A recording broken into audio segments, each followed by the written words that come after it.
ఆయన పూజారిగా కాకుండా రాజకీయ నాయకుడిలా మారి చేయాల్సిన పూజలు వాచ్మెన్ల మీద వదిలి భక్తులు సమర్పణ చేసిన కానుకలు సొంత ఖాతాలోకి మళ్లించి అక్రమాలకు పాల్పడుతున్నారని ఆ ఆలయ చైర్మన్ ఆరోపణలు బహిరంగంగా వెల్లడించారు. కడప జిల్లా పోరుమామిళ్ల మండలంలోని శ్రీ మద్దిమానుగురప్ప స్వామి దేవాలయంలో ప్రధాన పూజారిగా పనిచేస్తున్న వేణుమాధవ శర్మ చేయని అక్రమాలు లేవని ఆ ఆలయ చైర్మన్ సాయి ప్రసాద్ రెడ్డి బహిరంగంగా ఆరోపణలు చేశారు. నేను 2022 సంవత్సరం ఆగస్టు నెల 23వ తేదీన శ్రీ మద్దిమానుగురప్ప స్వామి టెంపుల్ చైర్మన్గా ఎన్నిక కావడం అదే నియమించడం జరిగింది. మా బోర్డు తరఫున ఒక మెంబర్లను నన్ను చైర్మన్గా చేసి నియమించడం జరిగింది.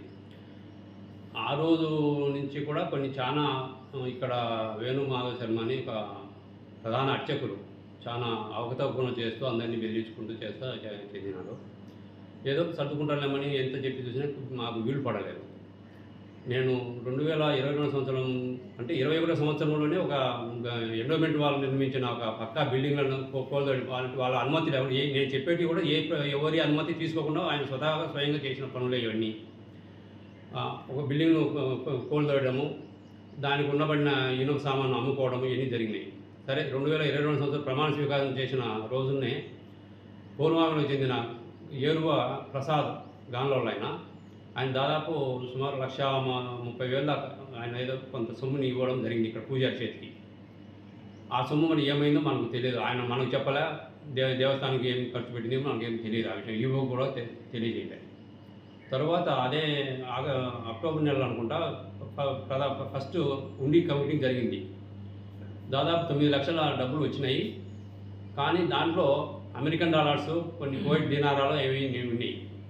ఆ సొమ్మును ఎవరి అనుమతి లేకుండా ఒక ప్రధాన నాయకుని చేత ఇచ్చి సుమారు 30,000 విలువ చేస్తుందని వాళ్ళు అనుకుంటుంటే నేను విదేశీ కరెన్సీని ఆయన ద్వారా మార్పించుకొని ఇండియన్ కరెన్సీకి మార్పించి తీసుకున్నట్టు. దాని గురించి ఏం చేసినా అది కూడా తెలియదు మనకు. తర్వాత దేవుని గురించి జరిపిన తర్వాత దాతలు ఎవరైనా వచ్చి మేము ఇక్కడ బిల్డింగ్ కట్టిస్తాము, మాకు స్థలం చూపించామని వాళ్ళు అడుగుతారు. అడిగినప్పుడు మేము స్థలం ఇచ్చేది లేదు, అట్లా ఇట్లా అనేది వాళ్ళని బెదిరించేది. ఏదైనా మీరు యువదర్శులు నా చేతికి ఇవ్వండి అనేది ఈ రకంగా బెదిరించేది. దీనికి సాక్ష్యాలు కూడా నా దగ్గర ఉన్నాయి. వాళ్ళ ప్రస్తుతం పల్లెల్లో ఉన్నారు వాళ్ళు. ఇటువంటి జరుగుతుంది. తర్వాత చెట్టు పడగొట్టించారు కొన్ని. మామూలుగా నేను చైర్మన్ అయిన తర్వాత ఇక్కడ కొన్ని కంప చెట్లు అన్ని పెరిగిస్తామని చెప్పి ఒక జేసీబీ అతను నాకు ఫోన్ చేసినాడు. అయ్యా ఇట్లా తుమ్మ చెట్టు పెరిగిస్తాము, మీరు ఏదైనా ఉంటే మాకు సాయం చేయండి అంటే, అయ్యా అక్కడ చూసుకొని సన్నయ్య కానీ పెద్ద కానీ మట్టగా శుభ్రం చేసేటట్టు పెరకండి, రైతులను ఇబ్బంది పెట్టకుండా పైప్ లైన్లు ఉన్నాయి, వాళ్ళకి ఇబ్బంది కలగకుండా చేయమని చెప్పిన. అతను ఆ పెరగడంలో కొన్ని యాప చెట్టు కటవలో పెరగడంలో యాప చెట్టు కొన్ని వచ్చినాయంట. దానికి ఒక రాద్ధాంతం చేసి అందరికి పిటిషన్లు పెట్టడం, చైర్మన్ మీద కేసు పెడతాను ఏదో జరిగింది. సరే పెట్టామంటే నేను తప్పు చేయలేదు కానీ నేను గమనించే మళ్ళీ కొద్ది రోజులు వాళ్ళు ఎంక్వైరీ జరగడం ఏదో దాన్ని రాజు చేయాలి రిపోర్ట్ పంపించాం సర్దిమండి. మరి అదే గుడి ఆవరణలో మా మేడు చెట్టు కాయలు కాస్తున్న మేడు చెట్టు కొమ్మలని నరికి దాని గురించి ఎందుకు పట్టించుకోవడం లేదు ఈయన. తర్వాత అన్నసత్రం పెత్తనం కానీ ఇక్కడ ఏదైనా రూములు బుక్ చేసుకునే దాతలు బుక్ చేసుకునే వాళ్ళకి ఆ రూములు పెత్తనం అంతా నాకే కావాలా, నేను చెప్పినట్టు జరగాలనేది ఈ రకంగా ఈయన చేసుకుంటూ వస్తున్నాడు. పోతే వారంలో ఉదయం సాయంత్రం ఇక్కడ పూజలు జరగాలి దేవుని గుడిలో. కానీ ఆదివారం సోమవారం మాత్రమే ప్రధాన అర్చకుని చేత పూజలు జరుగుతాయి. మిగతా రోజులలో అక్కడ ఉన్న వాచ్మెన్ ఇంకొకరు వచ్చి పూజలు చేస్తుంటారు. ఇటువంటి అవకతవకలాంటి పనులన్నీ జరుగుతున్నాయి ఇక్కడ.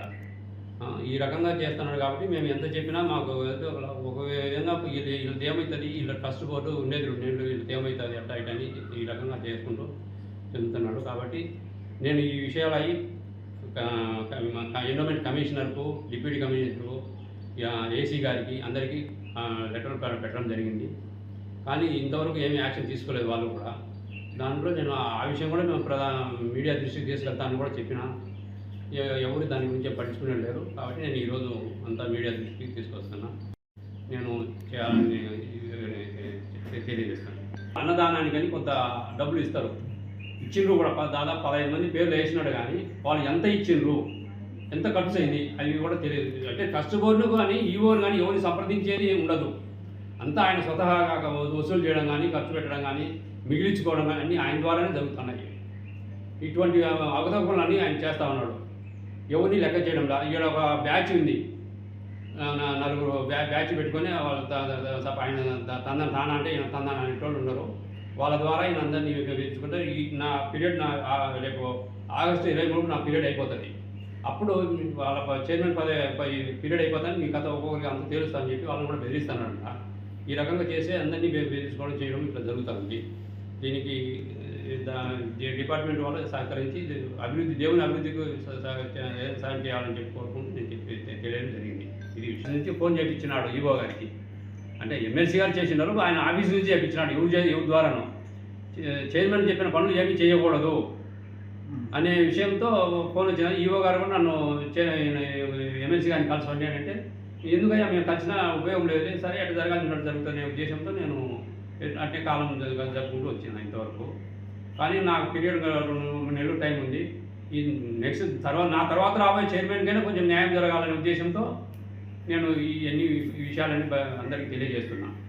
మాధవ్ శర్మ, సదరు ఆలయ చైర్మన్ గారు నా మీద ఈ విధంగా ఆరోపణలు చేశారని నాకు తెలిసింది. ఇవన్నీ కూడా అవాస్తవము.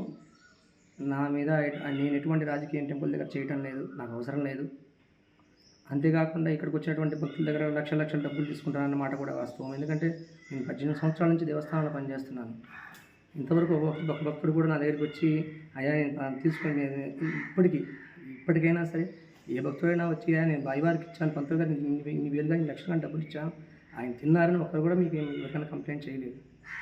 ఆయన వ్యక్తిగతంగా మనసులో ఏదో ఉద్దేశం నా మీద వ్యక్తిగతంగా పెట్టుకొని నేనేదో ఆయన ఇబ్బంది పెడుతున్నాననే ఉద్దేశం కొద్దీ ఇతరులు ఎవరు ఆయన చెబుతున్నారు, ప్రోద్బలం చేసి ఈ విధంగా చెప్పండి అనే మాట కింద.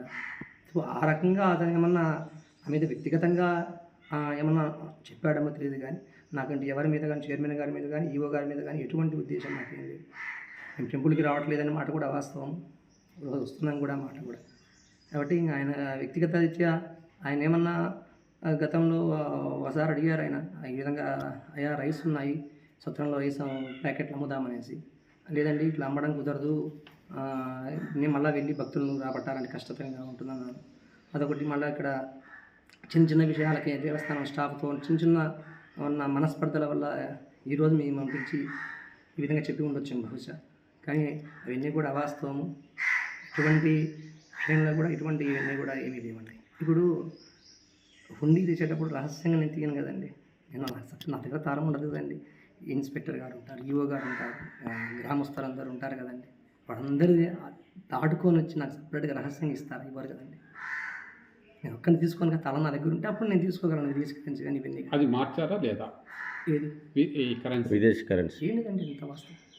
కరెన్సీ రాలేదా? ఏం రాలేదు. కౌంటింగ్ రోజే మీ చేతికి ఇచ్చారు. గారు ఈవో గారు ఇన్స్పెక్టర్ అంతమంది నన్నే నాకు ఇవ్వాల్సిన పని ఏమొచ్చింది? నాకు ఇచ్చారంటే ఏదో మనసులో పెట్టుకోండి బట్టే కదా. ఇప్పుడు ఒక భక్తుడు పౌర్ణమిలకు సంబంధించిన ఒక భక్తుడు గురుప్రసాద్ వేరు గురుప్రసాద్ 1,20,000 రూపాయలు మీకు చందా ఇచ్చారు.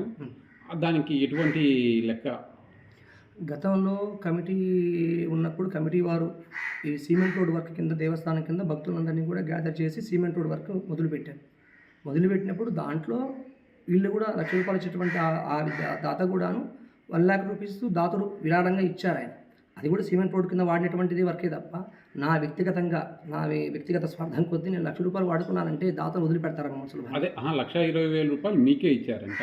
దానికి ఇంతవరకు దాతకు కానీ ప్లస్ చైర్మన్కి కానీ ఇక్కడ కమిటీ వారికి కానీ ఒకసారి మీరు దాతను అడగండి. అది జరిగింది గతంలో చైర్మన్గా ఉన్నప్పటికీ చైర్మన్ వాళ్ళ హయాంలో జరిగినటువంటి డెవలప్మెంట్ విషయం గురించి ప్రస్తావన చేయడం జరిగింది. కథ లేదండి. ఎటువంటి రాజకీయ గ్రూప్లో ఏం చేయ అవసరం లేదు. నాకు అందరూ సమానమే, అందరినీ గౌరవిస్తాను. నేను అర్చకుడిని.